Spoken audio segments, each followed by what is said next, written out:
안녕하세요. 세상을 이롭게 하는 일에 관심 많은 승무원쌤 김용숙입니다. 이준석 의원 집으로 여러 손님을 6명이나 초대를 했습니다. 안정환 선수, 김가연 씨, 홍현희 씨, 사유리 씨, 또 누굽니까? 누구죠? 서세원 씨 딸. 이따 이름 생각나면 말씀드리겠습니다.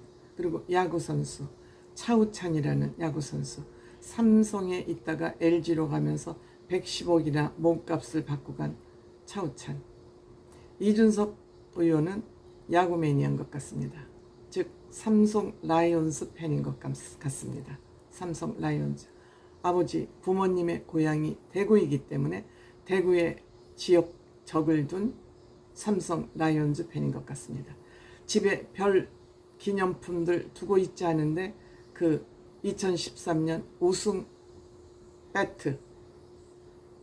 배트에 선수들이 모두 사인을 한 한정판 100개만 만들었다는 야구 배트를 가지고 있었습니다.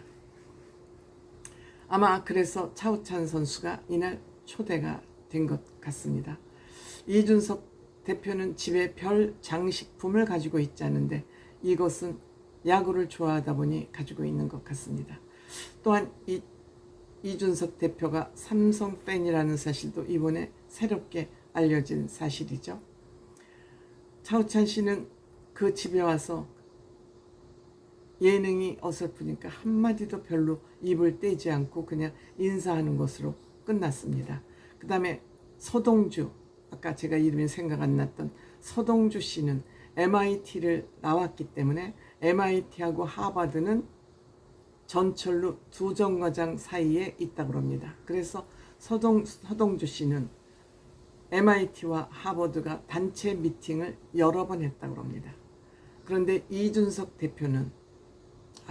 의원이죠. 이준석 의원은 학자금을 벌기 위해서 아르바이트를 하느라고 미팅을 할 시간이 없었고, 또한 그 하버드의 그 당회에 한국 학생이 5명밖에 없었는데 그 5명끼리 무슨 데이트하거나 CC 커플이 되면 후가 좋지 않기 때문에 서로 데이트를 할 수도 없었고, 또 학비를 버느라고 그럴 만한 여유가 없었다 그러죠. 이준석 의원이 그때 같이 아르바이트인 컴퓨터를 고치는 그런 아르바이트를, 컴퓨터를 프로그램을 만드는 건 소프트웨어고 컴퓨터를 고치는 건 하드웨어를 고치는 거죠. 그때 같이 아르바이트를 했던 그 동료들은 지금 페이스북을 만드는 창업자들이라고 합니다. 그들 재산은 지금 몇 조가 될지 모른다 그러죠. 그들 지금 연락을 하냐고 그러니까 연락 안 되죠. 뭐 그들이 날 기억이나 할지 모르겠어요 라고 겸손한 마음을 얘기했습니다. 왜 모르겠습니까?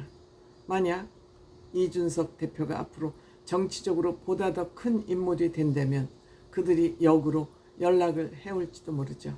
이와 같이 이준석 대표는 하버드 얘기가 나올 때마다 다소 쑥스러워하고 왠지 자기가 좀 잘난 척해 보이는 것 같기도 하고, 그래서 멈칫멈칫하는 겸손함을 보여주는 걸 보면서 이준석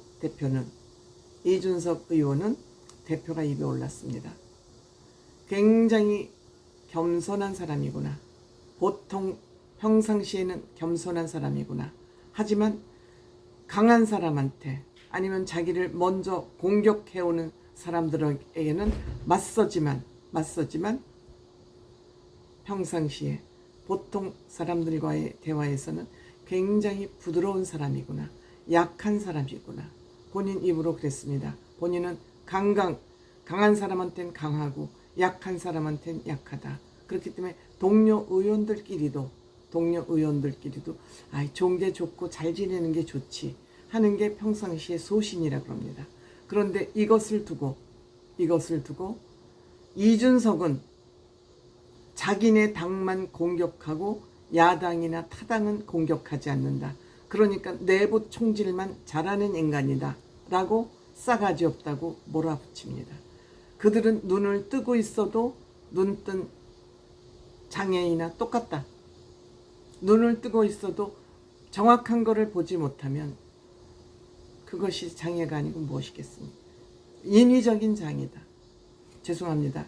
이 장애인을 제가 비하하기 위한 하는 얘기는 아닙니다. 고의적으로 눈을 뜨고 있으면서도 이준석 의원의 장점을 보기 싫고 외면하는 것이죠.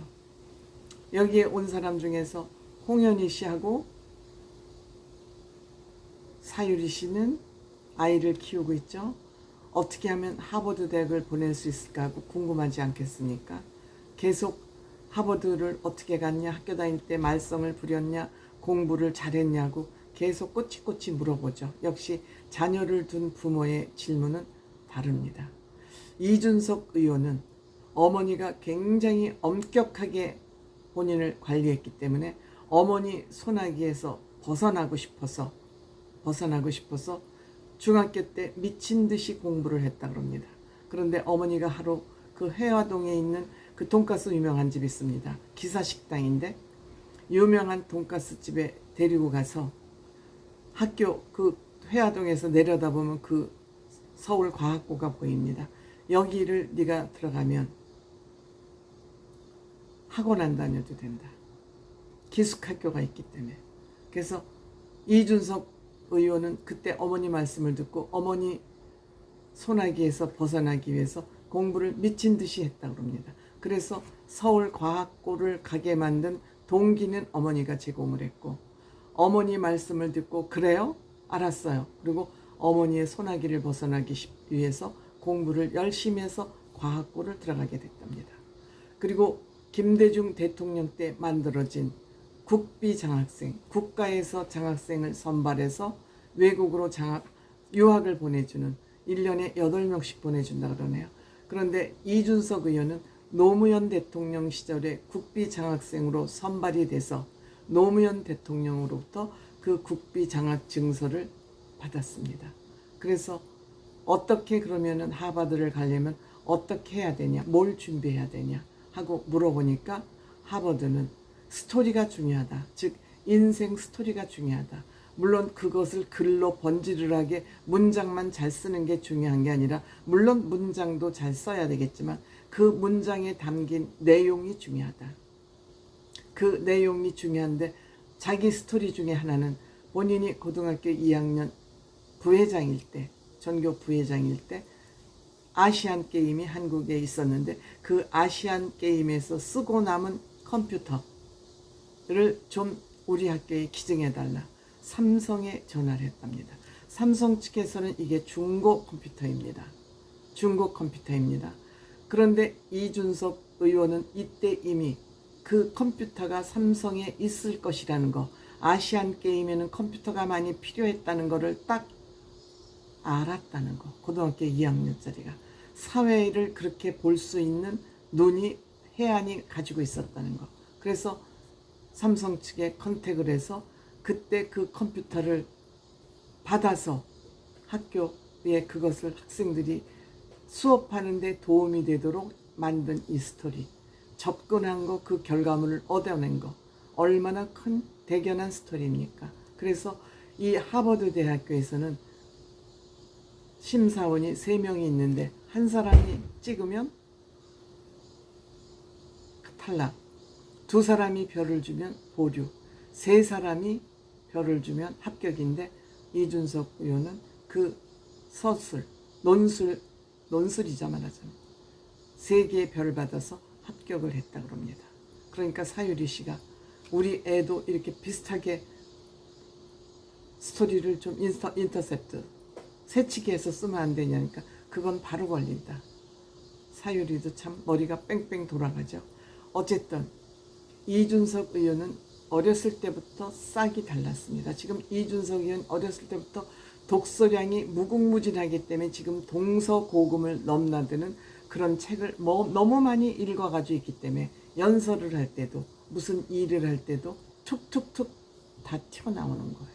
학교 다닐 때의 그 독서량이 이렇게 인생에서 중요하다는 거. 논술 쓸 때도 그렇고. 그래서 이준석은 지금은 책 안 본다. 지금은 책을 안 본다. 그냥 그때 다 해뒀기 때문에 별 볼 필요가 없다고 생각이 되는 거죠.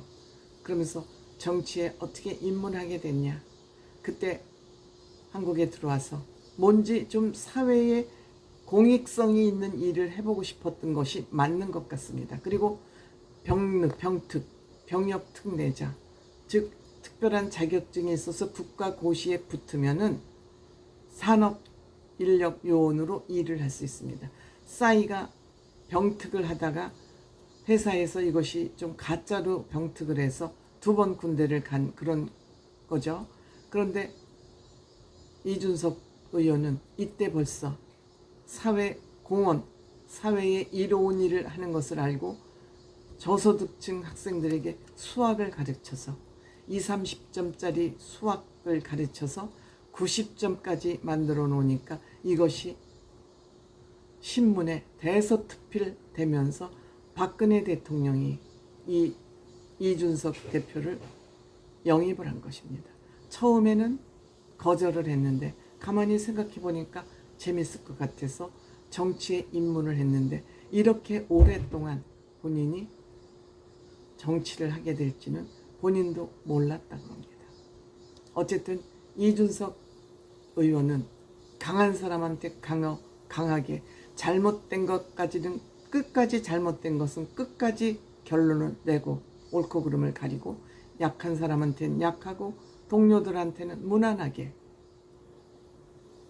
살아가는 것이 이준석 의원의 철학이라는 것을 새삼스럽게 알게 됐습니다.